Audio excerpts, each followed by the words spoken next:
I just hold it during my session? The Masa.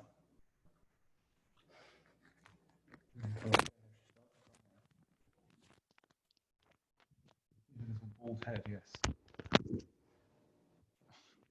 It's a cute face.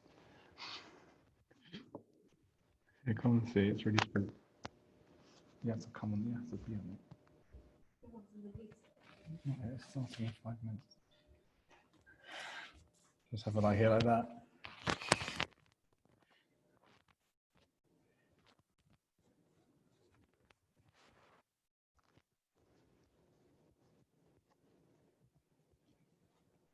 Not interested anymore. I could do it like that and you can't even see her. Oh, it is recording, I didn't realise.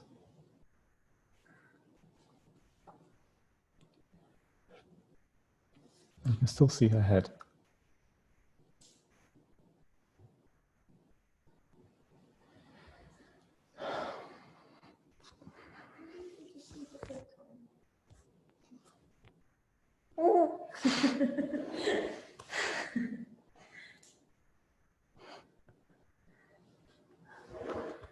Hey.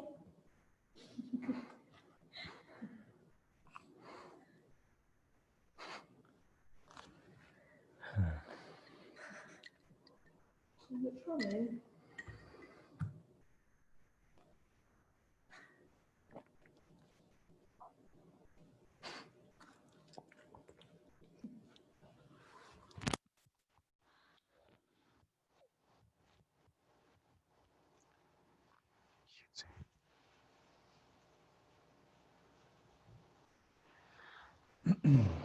I think when they start, can you come? You can take a. Oh, there's just like this little bald head in my arm,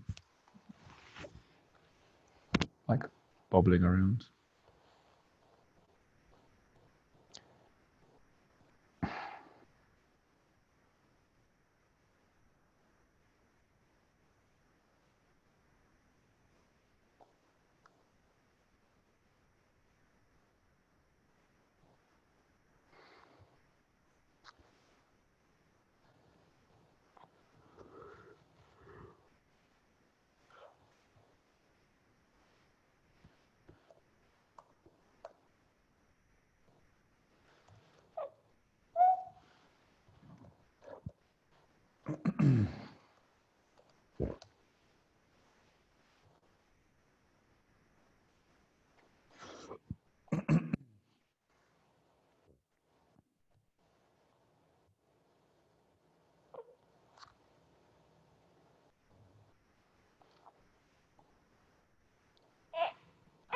I can't hear. I can't hear you at the moment.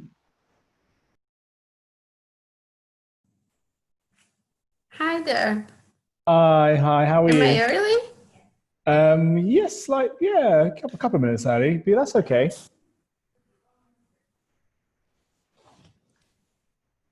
How are you? I don't think we've met before, right? We haven't met before.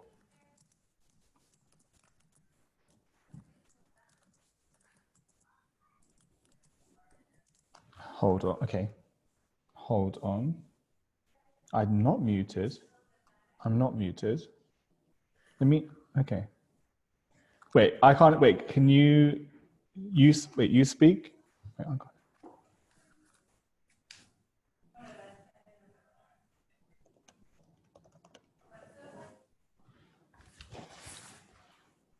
Can you hear me now? Hi, can you hear me now?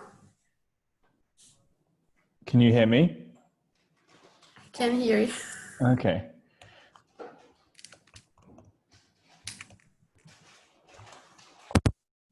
Can you hear me now? Can you hear me now? No.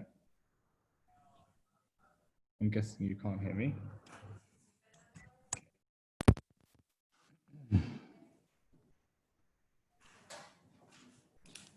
I think.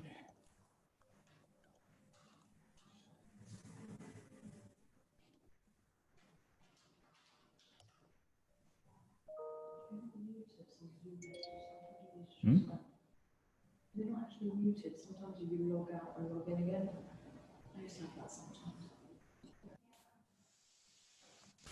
Hello, hello, hello. Like I can hear myself on here.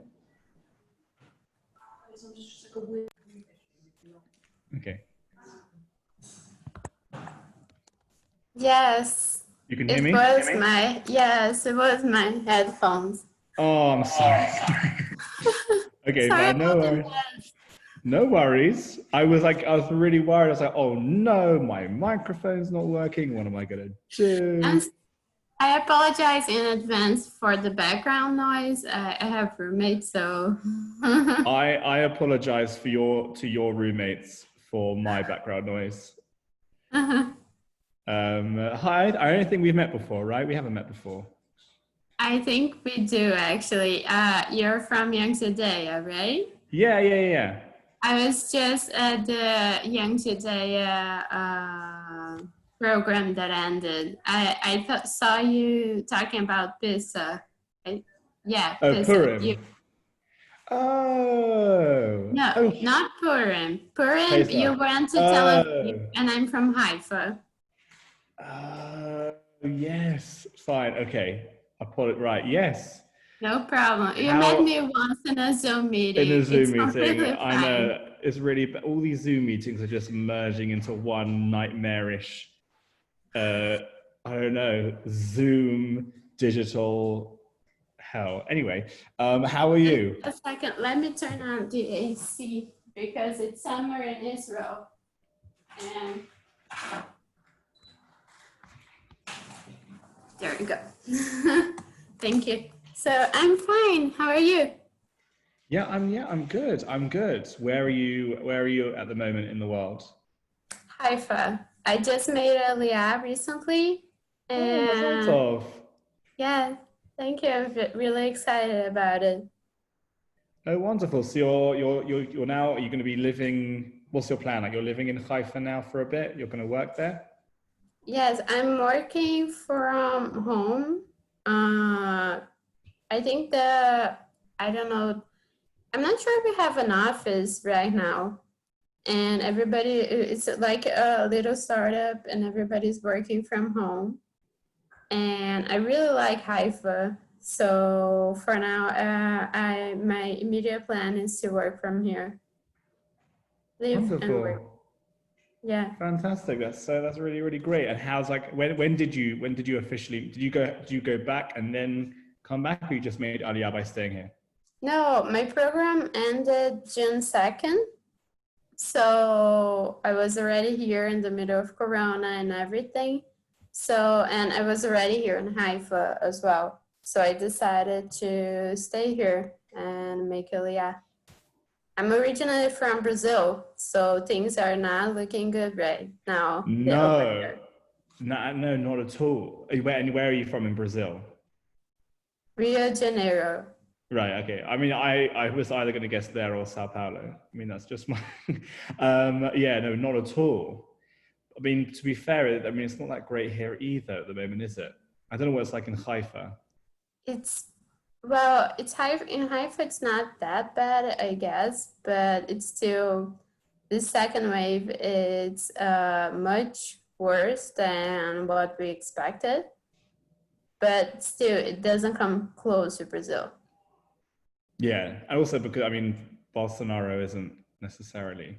I mean, I don't know what your political opinions are, but he hasn't been the best at dealing with the virus. Let's put it like that. But that's actually, since just the two of us right now, I'll tell you something, Go for it. a curiosity, like a very interesting phenomenon. Bolsonaro had gathered a lot of Jewish voters. Oh yeah.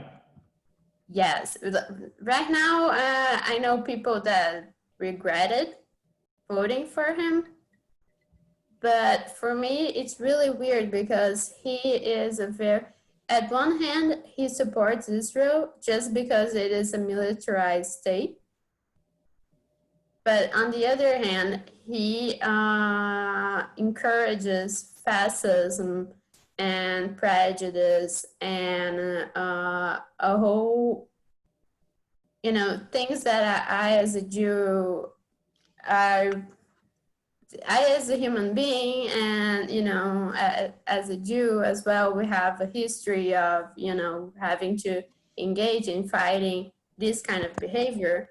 So it was shocking to me when I found out that a lot of Jewish people, especially from my town, were supporting him. And do you? That's okay. That's fascinating. I want to talk about this. Why do you think the main reason for their support was because of his support for Israel? You know, irregardless of why he was supporting Israel, he was just good for Israel. Or were there other pieces as well? Do you think?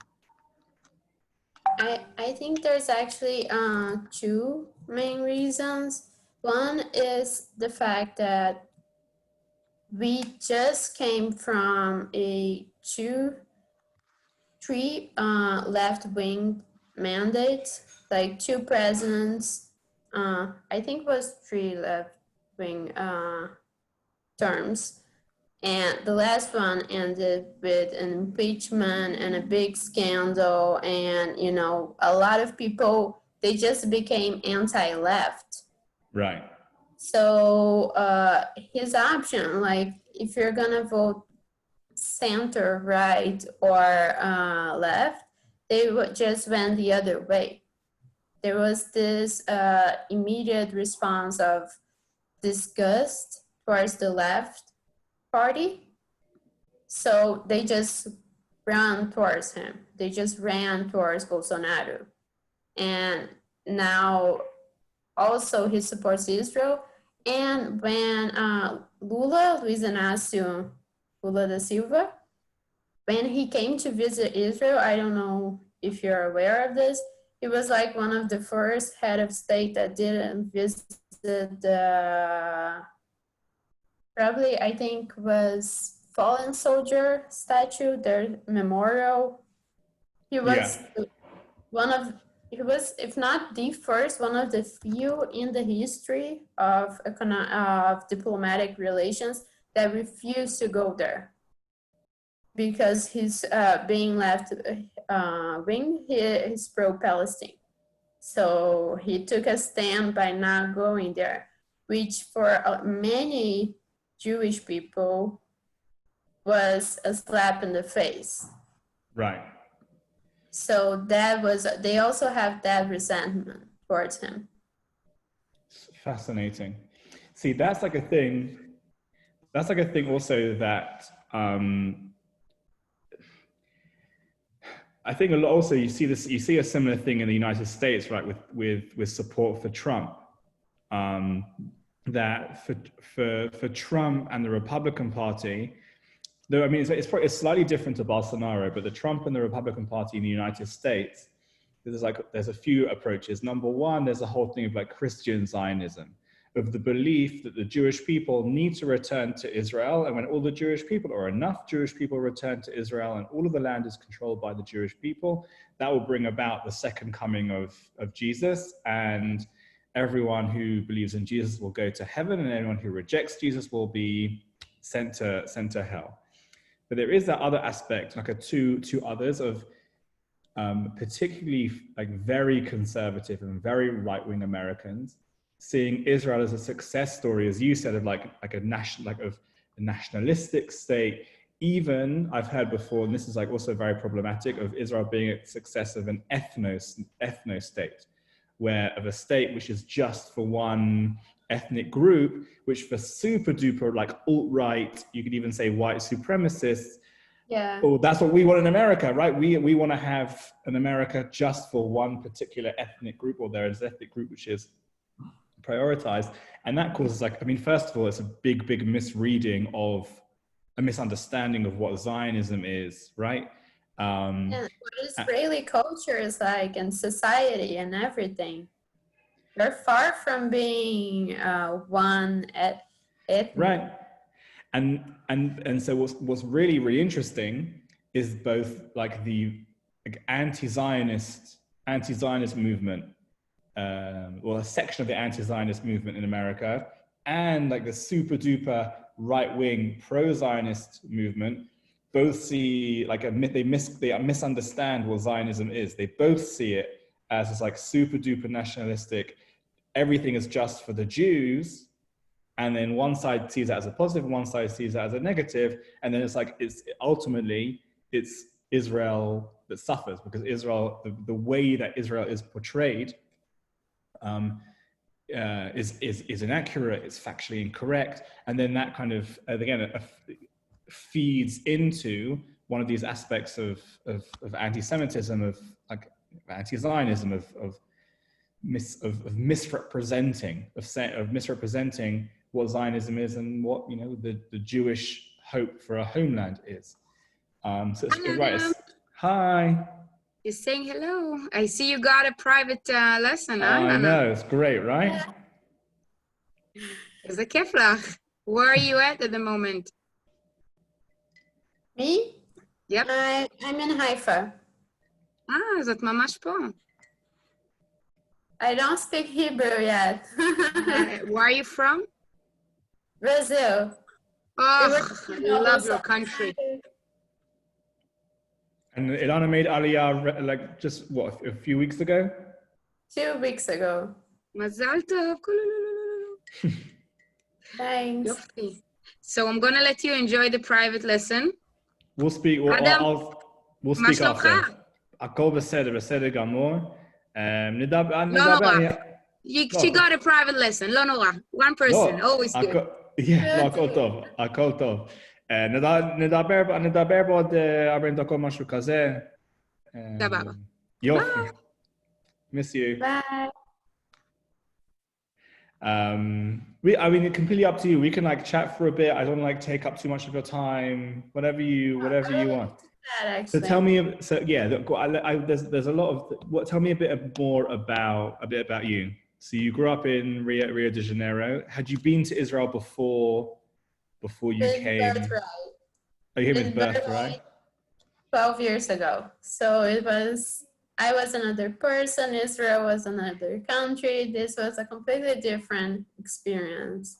And when you were growing up in Rio de Janeiro, did you grow up in like a very strong, like with a strong Jewish background, going to like a Jewish school? Or like what experiences did you have like with Judaism when you were growing up? So it depends from your point of view. Okay, go on. My dad is a Catholic, actually, which is something that I actually really like growing up in kind of mixed culture, because it's like not only it's Brazil, it's a mix of a lot of cultures, but I think it gave me the respect and this idea of knowing how to deal with just other beliefs. Like I was raised being a Jew, you know, my mom's Jew, so that was out of the question. We celebrated Rosh Hashanah and Pesach in our home. You know, the family dinners were at our house, but at the same time we had like a Christmas Eve dinner and a Passover, Easter lunch for my dad. So yeah, it's really, I think it was a very rich experience in terms of character building and everything. And I really like it. And then I didn't went to Jewish school until I went to high school. And then I went to like a Jewish high school. But it's really funny because like Jews from even back home, that it's very diverse, they asked me like, how does that work in your house? And it just came so naturally that I never second guessed. I only through other people's eyes that I wonder that there might be something like magical in the way we make it work. Right. And so so you're also coming from like a very interesting piece, right, of having like half your family Catholic and half your family Jewish. Did you ever experience any anti-Semitism when you were growing up anywhere in Rio, or not? Or was kind of something which you just maybe read about or saw on the news?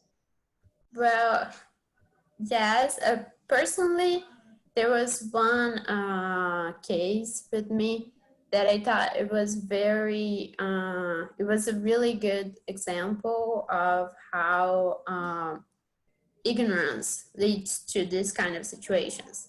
That it was a girl that worked with me, and she wasn't that educated. I think she just barely finished high school, and she was how to say it in English is she's believes in Christ, but she's very devoted to like neo-Protestantism, I think. Yeah, Like okay. here, like Universal Church of Christ or something like that. Okay. And she presented to me, like she was very friendly, she liked me, and she introduced me to someone, saying, this is Lana, she's Jewish but she's nice. Okay. Okay. Right.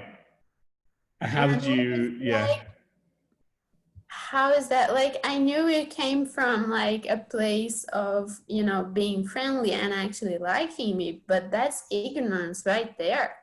Right. You know, and that was astonishing. Interesting. I think also there's a piece there, right? Of she probably has very negative interactions with any Jews that she comes into contact with. Never met one before. Really? Yeah. So strange. That's awful. Because we live in a bubble where where everybody's Jewish. But like when I went to before high school, where I went to school, in my grade there were like 120 students. Only me and one or two others were Jewish. Right. So a lot of people can go through their lives without meeting a Jew. So interesting. So interesting. I tell you why also there's a piece, there's like,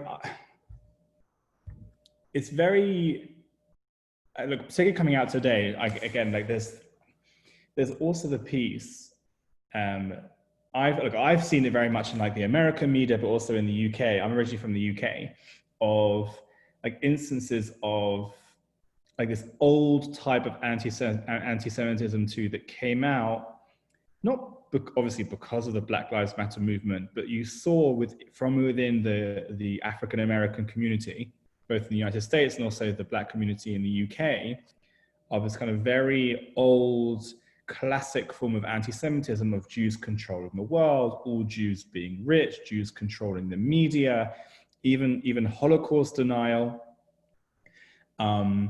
And there's something, right, and it's coming from this place of ignorance of individuals who aren't necessarily interacting ever with any Jewish person. And the question then becomes like, where does that even come from? And there's like a piece of it, I'm sure, like that the woman that you met of it, there's like this old style Christian anti-Semitism, right? Of like Jews being like obstinate because they not only did they reject Jesus, but they also had a hand in killing Jesus. Right. And that even still weaves its head. But then even beyond that, the old style anti-Semitism now is also finding a place within certain sectors of like the Arab world, where you see like examples of the classic blood libel, that Jewish people will go out and murder and kill non-Jewish children and use their blood in Masa or use their blood in wine. This coming back? It's now in the last 10, 15 years. You don't really find it as much. You don't find it as much. I tell you where the two areas where it's still prevalent. One is it's becoming more popular in Arab media. There was a big controversy about 10 years ago or so, where it was an Egyptian soap opera. And one of the storylines in this soap opera were these two characters who were Jewish, who kidnapped an Egyptian child, took them to their basement, killed the child, and used their blood to bake in matzah. even then, like also in Qatar, there was like a similar example. You still have some examples in Eastern Europe, but it's less now of like a European Christian thing and more prevalent in the Muslim world. But also, there's the accusation that the old blood libel of Jews being bloodthirsty or Jewish people victimizing children, there is the accusation that that's now been kind of covered up with like anti-Zionist propaganda, where Israel is shown to be kind of being murdering, like indiscriminately murdering Palestinian children. And the types of cartoons and imagery that then comes out is very similar to that old kind of blood libel. The question is, to what extent does anti-Zionism become anti-Semitism? Because they are, again, this is a bit more sensitive, this is a bit more of a sensitive topic, but there definitely are instances where, or people within the Zionist movement who, one, you would regard them to be, well, they hold racist views, perhaps. I don't know whether you've experienced this or come into contact with this, or how much of Zionism is that old style of nationalism, right? The Zionism was born out as a nationalist movement where nationalism was cool and nationalism was sexy and nationalism was the future of the world. And now nationalism is this like really dirty word for good reason, right? But for good reason. And I think the question that like many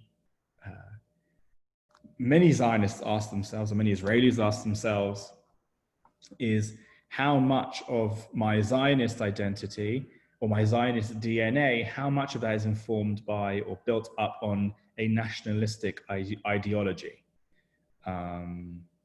Because again, like coming back to the Bolsonaro thing, right? That's why demagogues and nationalistic and definitely fascist leaders, unfortunately, I mean, again, I'm more like left wing, right? I'm trying to play it fair, but I'll just put it out there. I'm more left wing. We can talk about my right. I'm very happy to talk about like my ideology, but you can, again, this is my opinion. In my opinion, Netanyahu and some of his close allies are also like have fascist tendencies. That's like, and that's why you can see like, and that's why it's upsetting, for example, that Netanyahu and his son in particular will kind of find friendships and find commonality with, for example, the leader, like the fascist and nationalistic leader of Hungary, who has even come out to say anti-Semitic things about Jewish people because their political ideologies are so similar. But who's the devil, who's evil? It's Barack Obama, and it's Macron, and it's Angela Merkel, right? And that's something very, very, I wouldn't say it's, I think it's, look, we still live in a democracy, but that's like very, very difficult. That's been very difficult for me personally to try and kind of wrestle with. I don't know how what you've thought, if you've thought about it or wrestled with it. I don't know what your thoughts are on that.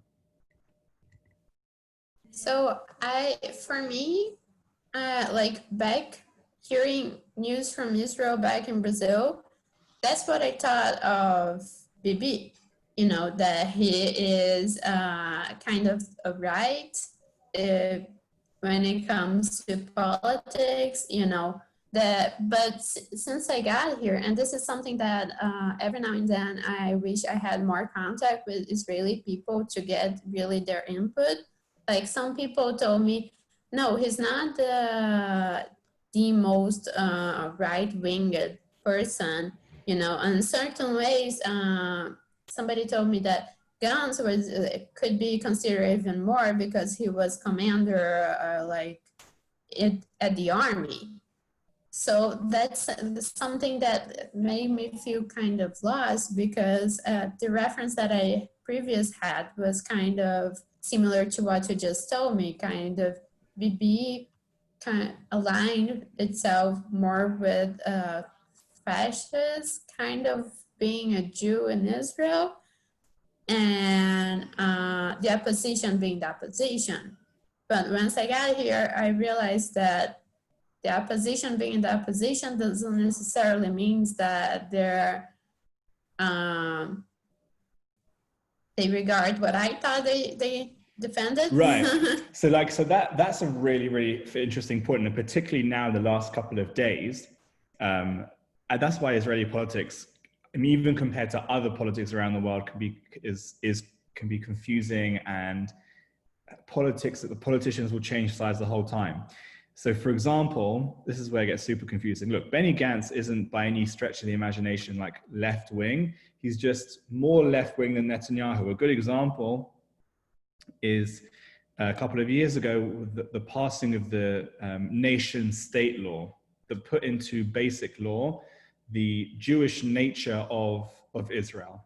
And within that law, it downgraded Arabic as a national language, which kind of made a number of minorities whose children go and fight in the army, who are full Israeli citizens, but their first language is Arabic, feel that although it didn't necessarily impact their civil rights, it still kind of hit them very, very hard. For example, the Druze community.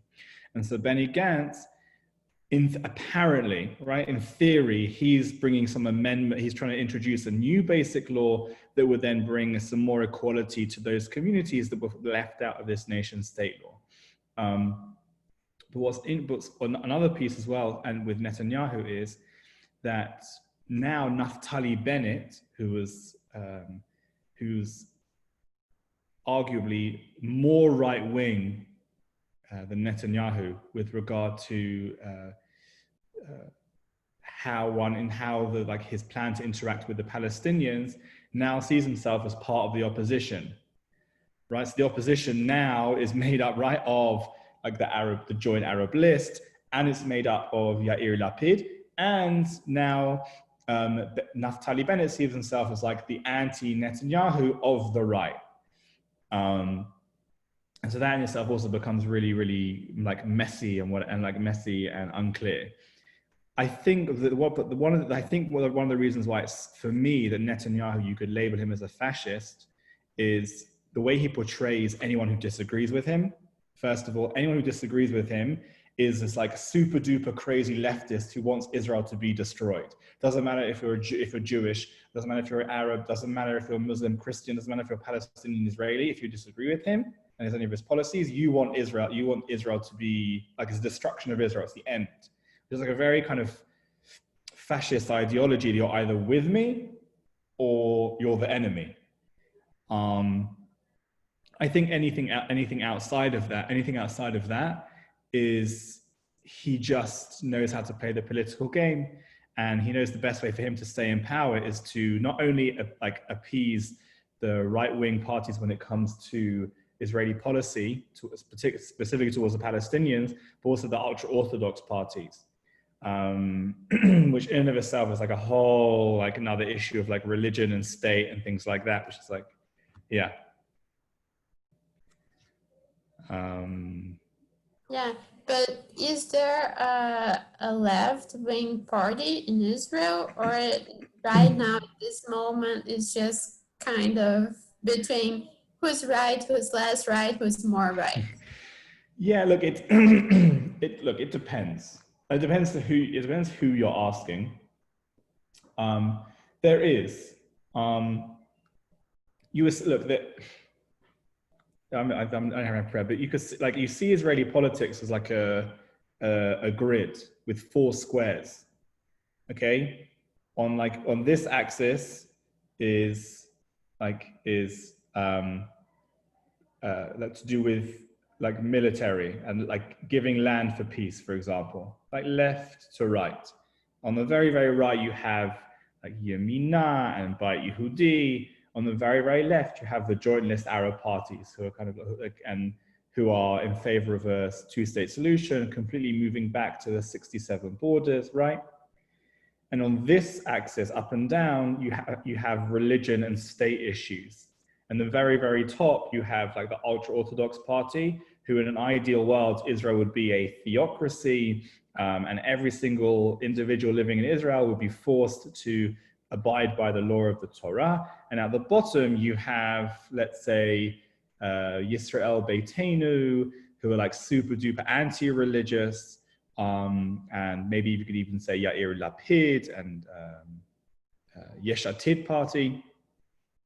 And you have this, and then you have parties that kind of place themselves in these four different. I'm using my fingers. I hope it's like clear. I'm not very used to them. Anyway, you place themselves in these four different grids. So, for example, the ultra-Orthodox party, they couldn't care less really about kind of militaristic issues, because they believe that if you're praying and studying the Torah, God will save you. They don't really care. All they care about is religion and state. And Yisrael Beitenu, which is Avigdor Lieberman, he hates the Haredi parties, but he's also super duper right wing. He's super duper militaristic. And you have, let's say, like the old style Meretz and Labour parties, who are more kind of liberal when it comes to like land for peace and the Israeli military and giving up land, and they're also pretty anti-religious. And so and then economic issues, Israel, like, it doesn't really come up on the agenda necessarily that much compared to other countries. People care about it.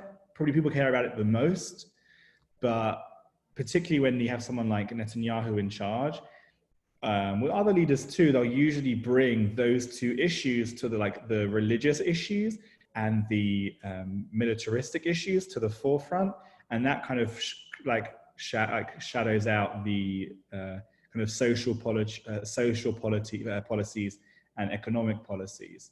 And in general, Israel is making general steps in the right, in my opinion, generally slowly, maybe not quickly enough, movement in the right direction when it comes to equality, like gender equality and equality for LGBT community, and economics, maybe, I don't know, but there are slow movements in the right direction. And like Netanyahu, if he was to be placed right in just with regard to his social policies in, let's say, America, also maybe even like compared to Bolsonaro, he's pretty liberal, like he's pro-gay rights, right? Likud have like one of the first openly homosexual members of Knesset.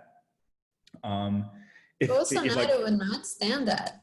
Exactly, right? Exactly. So they don't necessarily, they like both sides will ignore whatever they don't like just because they'll put for whatever their priority is. So Bolsonaro is like a nationalist, fascist. So he'll support Netanyahu in his nationalistic, fascistic ideology, but ignore the fact that, to be fair to Netanyahu, even look like what was passed recently.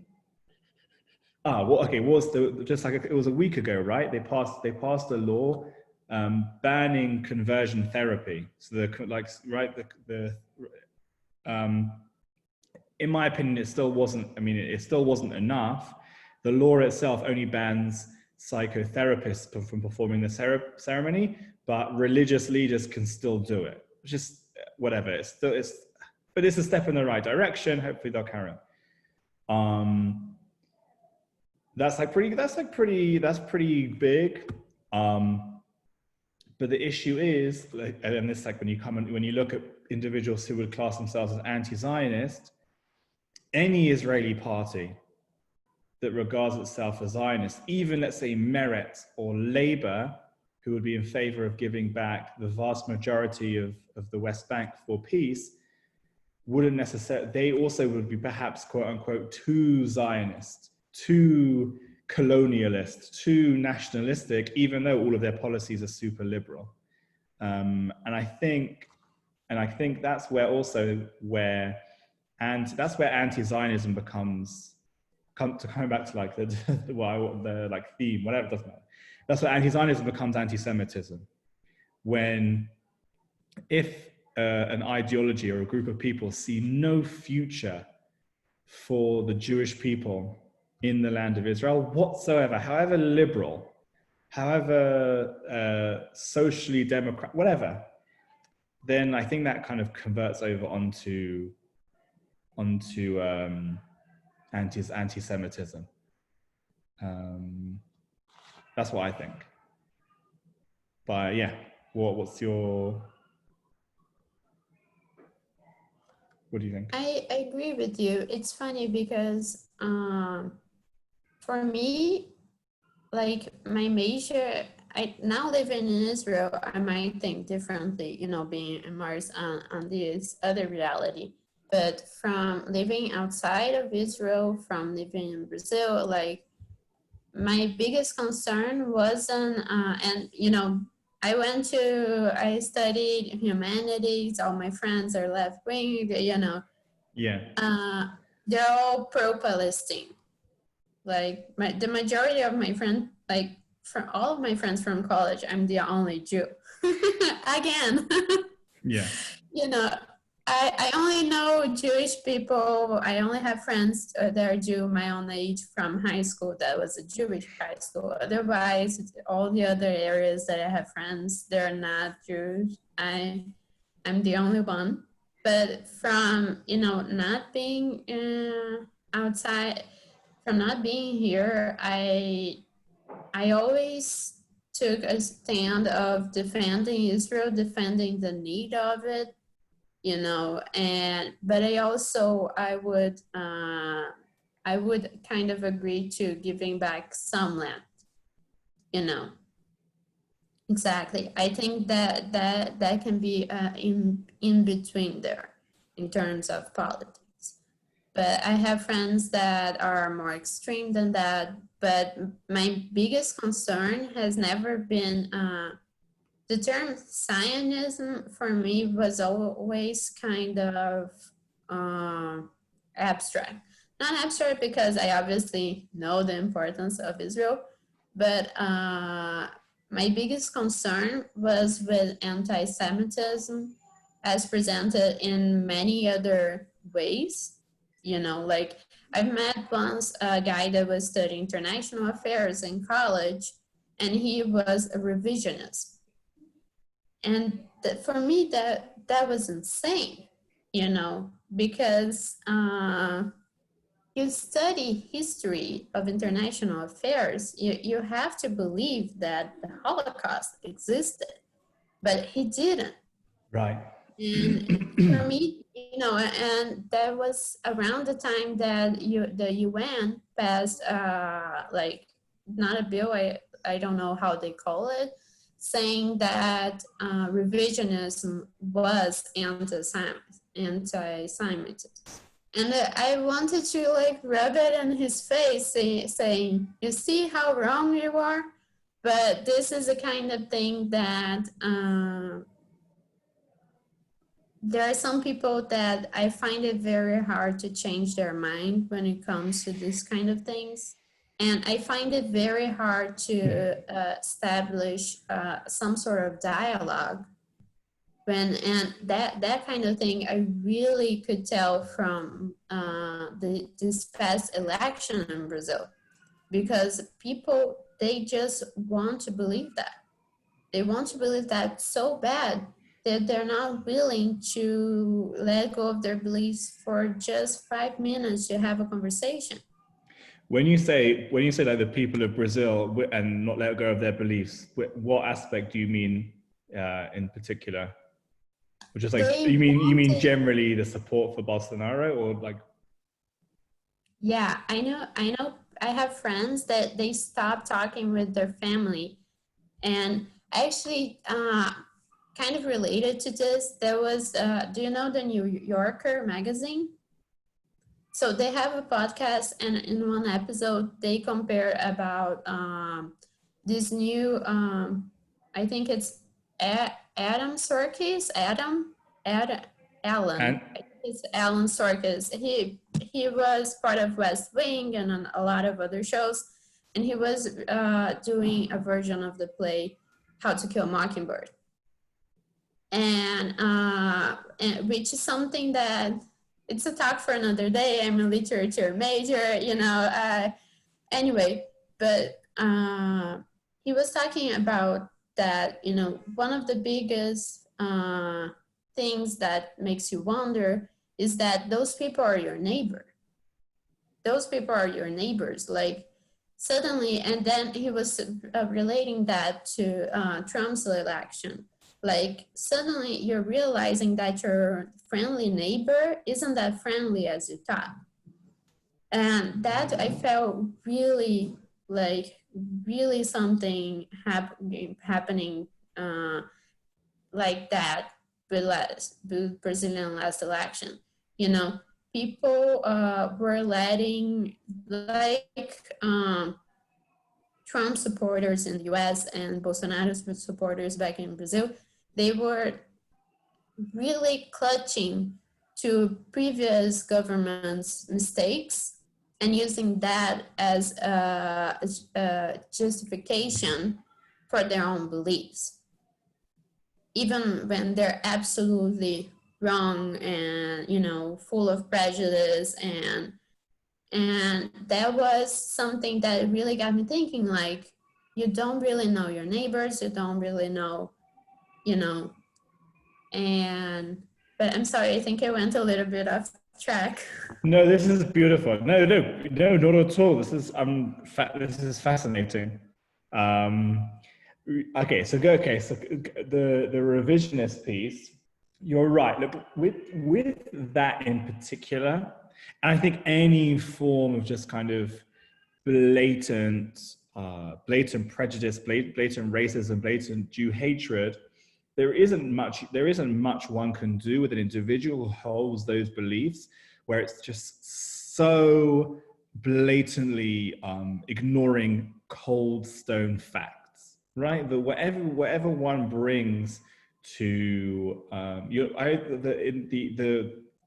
this is again the goal of Holocaust education isn't to convince Holocaust deniers, because there's no convincing of someone that if someone believes the Holocaust didn't exist, and it's to convince the 99.9%, not convince, but to show the rest of the 99% of the world population.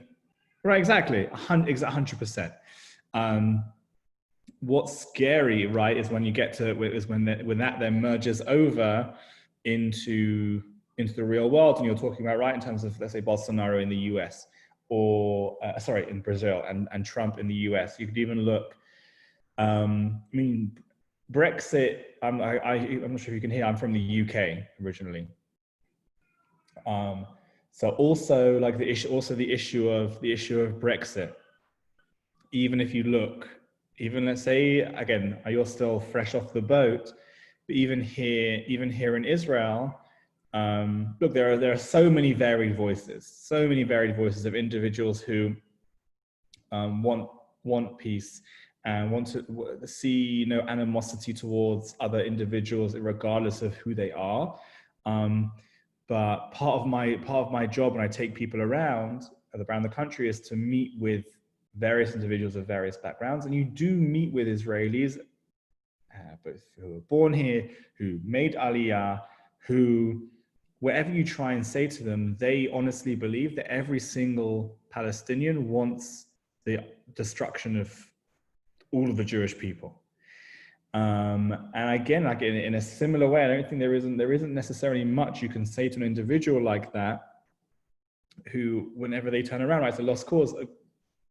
Everything becomes a conspiracy. Everything becomes a plot against the Jewish people, or a plot against Israel.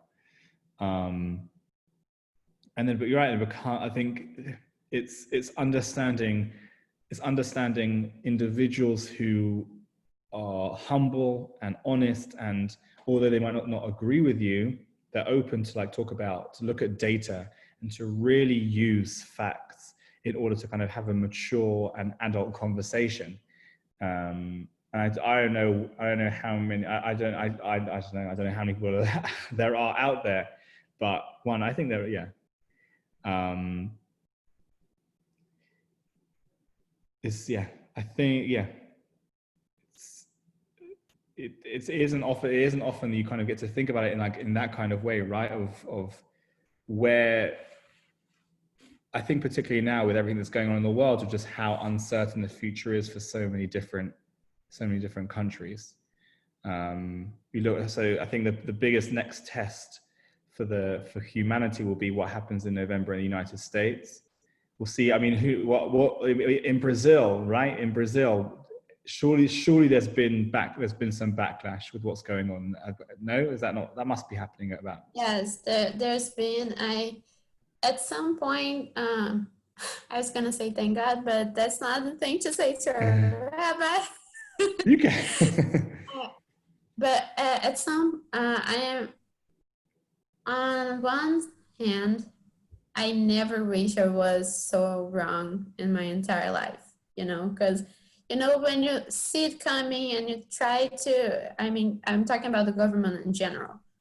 Nobody saw Corona coming, but like I saw the catastrophe coming, and I tried to convince some people, and like uncles and people like that, and they still voted for Bolsonaro. And I tried to convince my Jewish friend, and she still voted for Bolsonaro.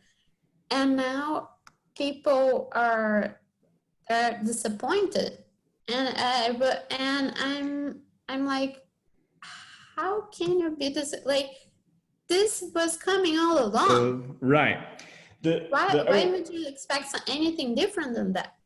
Although it's like a very low bar, but like at least they're disappointed, right? Yeah. At least like it's taken a global pandemic and the death of millions of people, and it's still going up and up and up for people to kind of wake up. What's even scarier, individuals who still will look at somewhere else and blame something else, whether it's right, again, you look in the US, right, where this came out this morning, where it's the Democrats are blowing this whole COVID thing out of proportion. And like wearing a mask has become this bipartisan issue. That's just mind-blowing. It's just so, but I mean, again, it's still depressing. We're talking about with like your family, but at least there is that kind of that switch. Thank God, like my parents, sister, everybody voted against him. But there are some like more distant relatives that you really try to, that's what I said, like you try to argue and make them see, but they're holding on so strongly to what they want it to be that it doesn't work. And then it takes like a fallout to realize that it was coming. But at least this is giving me hope regarding next elections, but we'll see. Right. Look, I think the next election in Brazil is not for another in theory, not for another couple of years, right? I think 2 years from now. Yeah. So that will be interesting, just because of the economic fallout then the economic fallout will have been felt. Whoever knows what that will be. For sure. And that's something which again is plays into the hands of someone like Bolsonaro. Not always. I mean, look, who knows? What do I know? I'm just a rabbi. But yeah, I think like it's I haven't seen it too much. Just coming back to like the piece here of Israelis or individuals here, like taking like a hard look at what the situation is in the government and calling out these like overly fascistic, nationalistic, militaristic, oftentimes often racist remarks, and individuals who kind of at the moment are the ones who are in power. again, even here with Netanyahu, his trial, he's going to start his hearings for his trial are going to start in December, January. And again, the economic fallout, already we're seeing this, like these protests going on, and accusations of the police not doing enough to protect protesters from like pro Netanyahu groups who've been quite violent towards protesters. But it's an interesting time to be alive, right? It keeps you like on your toes. It really does. Yeah, I think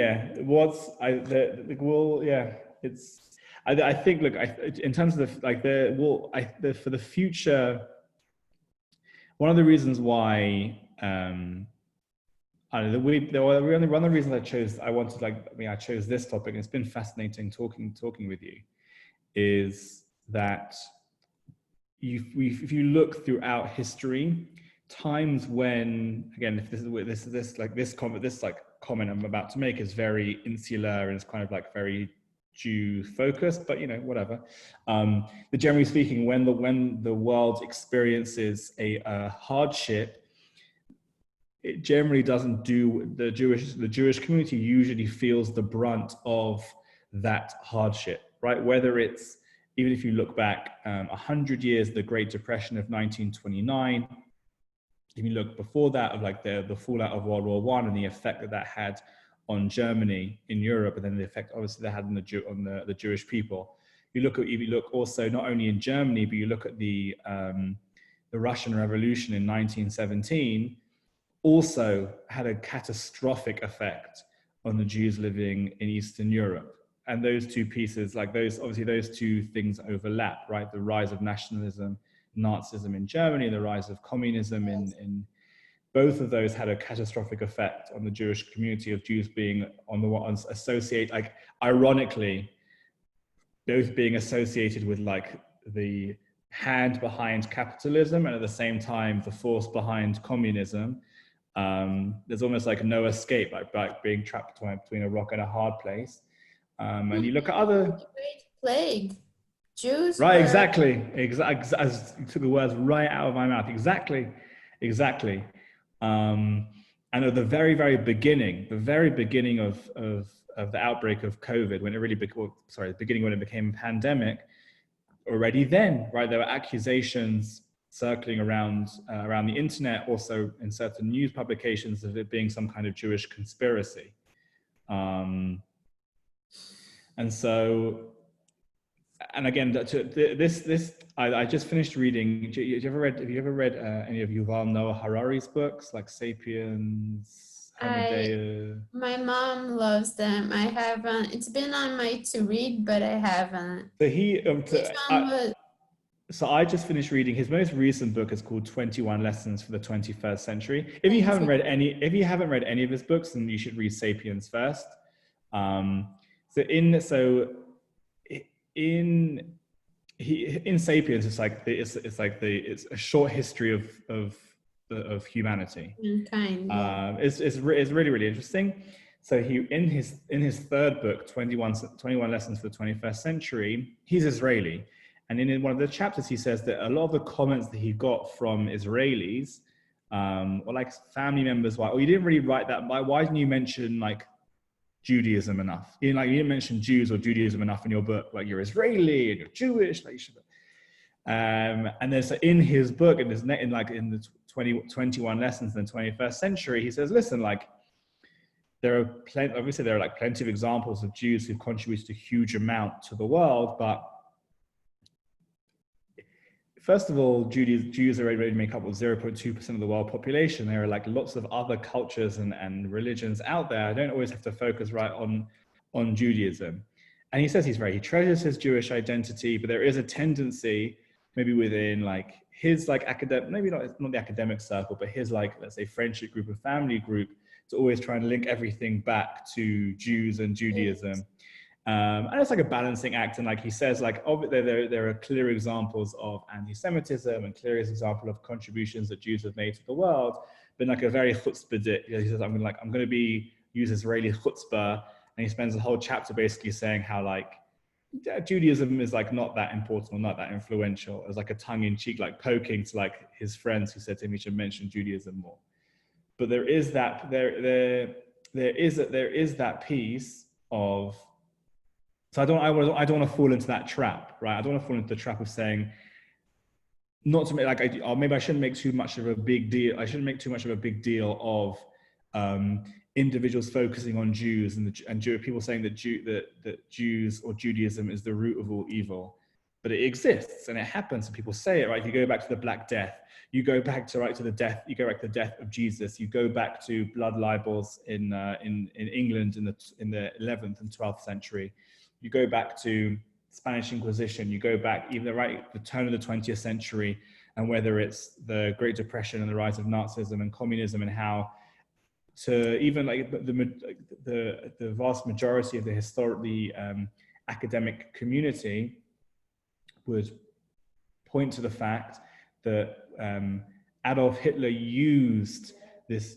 Judeo-Bolshevik libel, right, as the driving force for the Holocaust. The fact that Hitler drew a comparison and said that Judaism is communism and communism is Judaism was the driving force, was the engine for the persecution of the Jewish people. There were other pieces, right? There's the racialism, and there's the classic anti-Semitism, and there's the nationalism, and there's everything that comes along with it. But the way that Hitler was able to kind of merge together those two ideologies, that's the reason why. So I'm getting like really cool. I'm also just getting diverted, but that's the reason why in 1944, even in 1945, when essentially the war was over and the Wehrmacht and the German army needed money, needed troops, needed ammunition, why there was still money and trains being sent all the way to Greece and Hungary to bring Jews to Auschwitz, because there was that belief that the way that we defeat communism is by destroying the Jews, because they're the ones that are controlling, they're the ones who are causing us to lose this war. And the sooner we can get rid of the Jews, the sooner this will all be over. And that's like that in a way is also, it's scary how, despite how kind of connected we are and how much information is out there, how these ideas sometimes still persist. Almost ironically like a virus that will keep on spreading and finding new ways to adapt and change. Yeah, that was my rant, sorry. Oh, I totally agree with you. Back in Brazil at 1964, we had a coup d'etat, and coup d'etat. And the government used the threat of communism to convince the middle classes to support the dictatorship. So what you're saying is really establishing a parallel between using people's fears of, economic factors, and Hitler's added the Jewish factor into it. So he combined what other fascist or right-wing governments did, that you use people's fears, you feed them, and then you turn them into your side. You use them for your own gain. Yeah. 100%. Okay, well, I need to go on to my next thing. It's been really wonderful. I'm sorry. I mean, I'm sorry, but also not sorry. It was just it was great. I love talking, discussing, taking the opportunity to learn more about it. So for me, it was my luck. It was lovely. It was lovely seeing you. Good luck with everything. And please, I think if you're on that group, you have my number. Please, at any point, feel free to reach out. If you want to chat about anything, talk about anything, I'm here. It was lovely. Good luck with everything, Ilana. Hopefully I get to see you soon. Bye. Bye-bye.